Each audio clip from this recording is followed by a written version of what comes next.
Okay, this is the second part of this tutorial series, and it's really how to get started with a website. In this part, we're going to dive into some code, and we're going to go straight from PSD to HTML. Now, when I start with this, I typically start with the header, since that's the first thing on the page. And if we get that, we have kind of the basis of how this is all going to look. Now, you're going to have to think how you're going to do this, and you're going to think about everything. Now, to take the overview of this website, you can see that there's columns. And I can just tell from experience that this is definitely a Bootstrap website. And Bootstrap is really going to make things easier for us. When I say Bootstrap, I mean Twitter Bootstrap, of course. So go to getbootstrap.com, and on getbootstrap.com, you can download the latest version of Bootstrap. Or you can also use CDN, which is also nice. So for this, let's just use the CDN since it'll be the easiest for what we're doing. I'm going to use the optional theme as well. You can literally just copy this into here, and make sure when you copy CSS Sheets in, since this is a CSS framework, we really want to make sure that it's above our main.css, since our main.css might have to overwrite one of these. Let's say you want to change something about a style. And then we also want to add our JavaScript. And as I said in the first video, your JavaScript should come at the very end. Now, the placement of this is also important. Since Bootstrap uses a lot of JQuery, you want to put it after the JQuery since it's referencing this stuff. This has to load first. And since we might be using JQuery in the future, we are going to call this. Now, one of the things that is a little bit different than how the code is copied is they put the protocol in front of the URL. If you just remove it, it'll work exactly the same, and you won't get as many errors down the line. Really what this will do is the double slash makes it so it does go to a different website, which is great, but it'll load whatever protocol you're on. So if you're on HTTP or HTTPS, it'll work the same, and it'll access both of them. The only reason why this wouldn't work is if this CDN didn't have an SSL installed. In that case, you're stuck with using HTTP. In all other cases, typically for any of the big companies like MaxCDN in this case, or Google, whatever you might say, just put the // You can see that actually out of the box, this is how they're loading jQuery from the Google CDN. Anyway, we can refresh that, or we can save it, and I'm going to refresh it, and you can see our font changed a little bit. And that's great. That means we're actually loaded. Now, I'm going to use inspect element.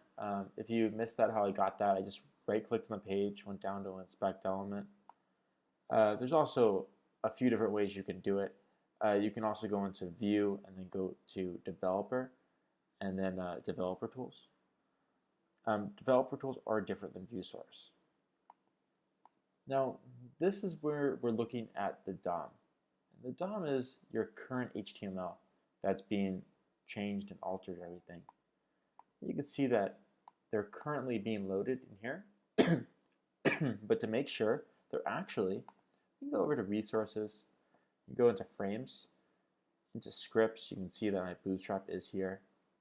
We can go to our style sheets, and our Bootstrap is also here. So this means that we did load it correctly, and we're ready to go on to the next step.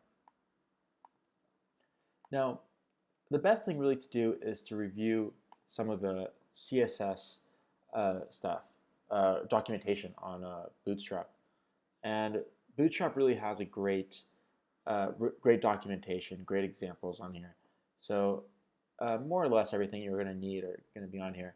And if for some reason they're not, websites like Stack Overflow or various forums out there we'll have like lots of documentation for you.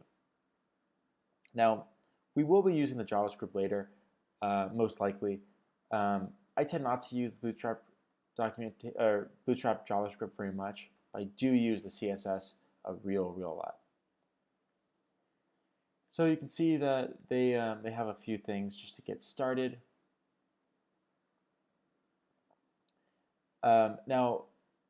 They suggest using mobile first, meaning you're building this from the ground up and you are starting with a small screen and then building out. I tend not to do that, mostly because typically when we design websites, we design them still for desktops. And then we design them for mobile. And because in this case, we really only have a design for the desktop, we're going to start with the desktop version. And maybe we can go and check to make sure our mobile-friendly version works as well. So the first thing I want to go over is the grid system. Now, I have a bunch of explanations on how things work up here, and we can go over that later. The main thing that I think is important is the grid system. Now, it's a 12-column grid system with different sizes. I typically always use the MD, but for various things, you want to use either a combination of them or maybe use a smaller size, stuff like that. And we can go over that later too. But for now, we're just going to use the MD, which stands for medium, and we're going to go from here. You can see that this is a row, and then there's a column 1, 2, 3, 4, all the way to 12, and it looks exactly like this. Same thing goes for the 8 and 14. So if you want to do like a 2/3 and 1/3, this is a third, 1/2, and 1/2. So let's go back to our design. We can kind of see what they're doing. Now to start with the header, I think probably the easiest thing is either to cut this up into a 1/2 or maybe a 2/3 and 1/2, since this is very light. So let's just get started. So for this, we have this is going to be a header. So I like to use the tag header. And now we're going to actually just start coding. So the first thing is to really separate this and this. Since these are both going to be headers, they're both going to go within the header tag. Now, to make separation, since this is going to be all the way across, these actually have to be different containers. You have a container right here. I'll actually use the Marquee tool.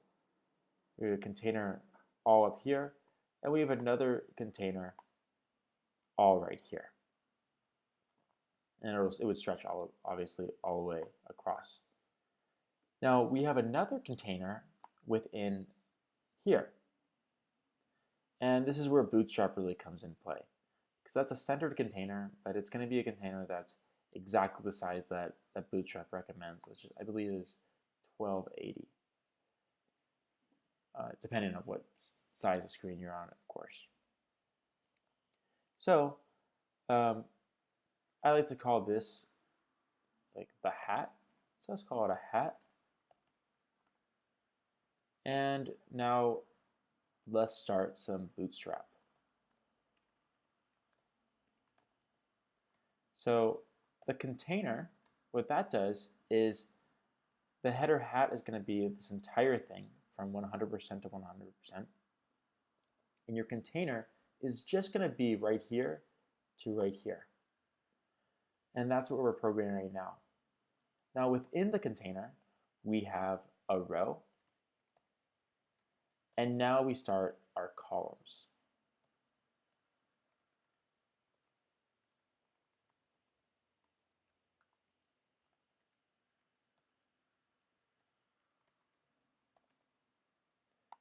And we're going to say hello and world. You can see that it's right in here. We actually forgot to remove this. And you can see now we have our header hat. Now let's inspect element to make sure we're doing everything correctly. So you can see that our header is up here. Now our header hat is also right here, and it stretches all the way across, so 100%. Our container is exactly where we want it to be. We have a row within it, and then we have our columns that are exactly where we need them to be. So this is how to really get started with Bootstrap. Now, choosing what to use for these can be a little tricky. I tend to like to make them list, since it's a list of different items. So what that means is that we're going to start using a UL and an LI for list item. And we're going to actually copy, so I'm going to use the text tool, just copy these into place.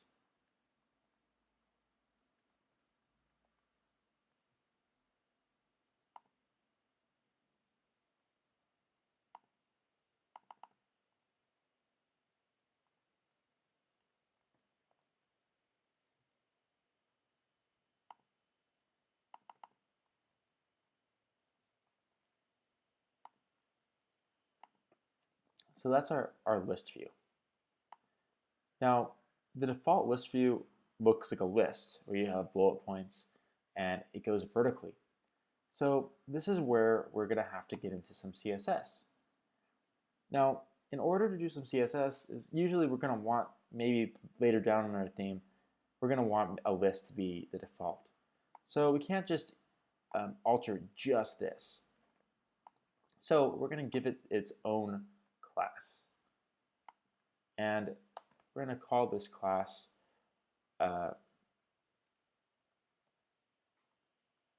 contact info. And that's really just a random term, and it's just supposed to be some kind of meaningful thing. Whatever you call it is really the best, whatever you want. So to start styling this, I like to split up my CSS.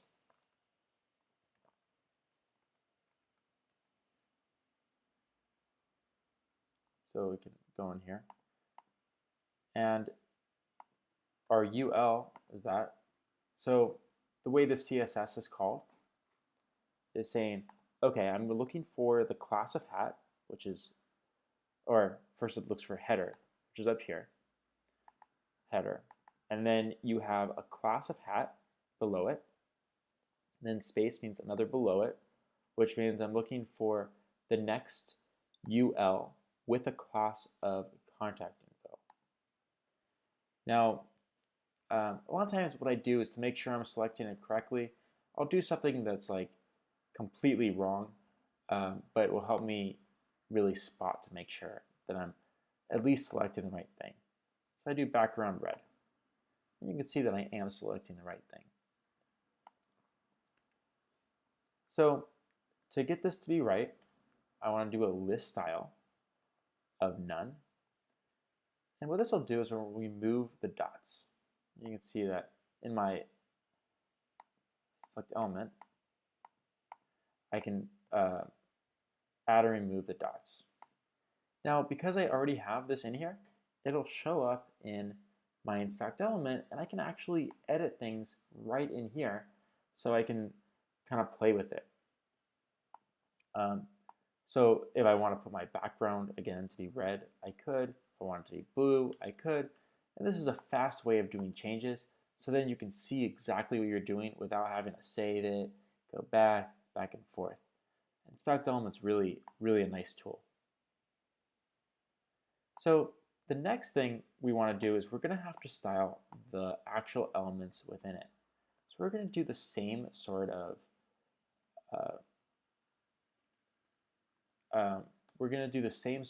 call. We're going to add an li, and li is actually going to be this element right in here. And just like before, I'm going to make sure that I'm doing this correctly, and I am. And now we want to make sure that these actually line up next to each other. There's a few ways you can do this. There's a few methods. The first, that's really the easiest, is to use a float. And that'll make it so it loads next to each other. I tend not to use floats too often because they cause other issues sometimes. And then you have to do various fixes to fix those. And I like to use display inline block for this. I think that's a nice thing. So by default, it's block, and we're changing this to be inline block. So they're all next to each other. So we're going to remove this float.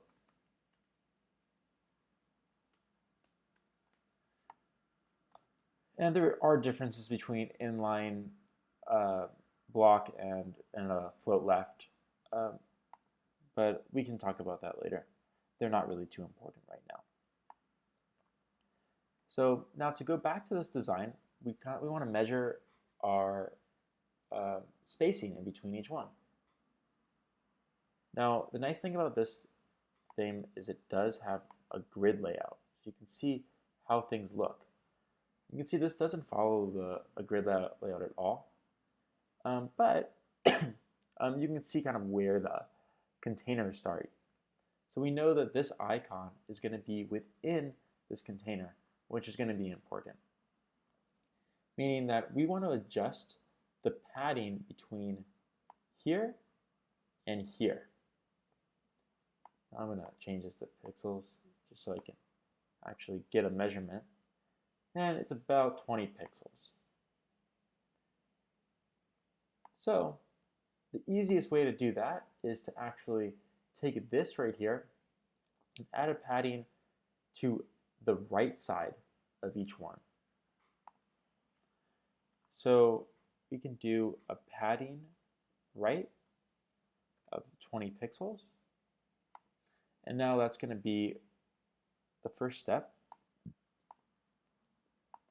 And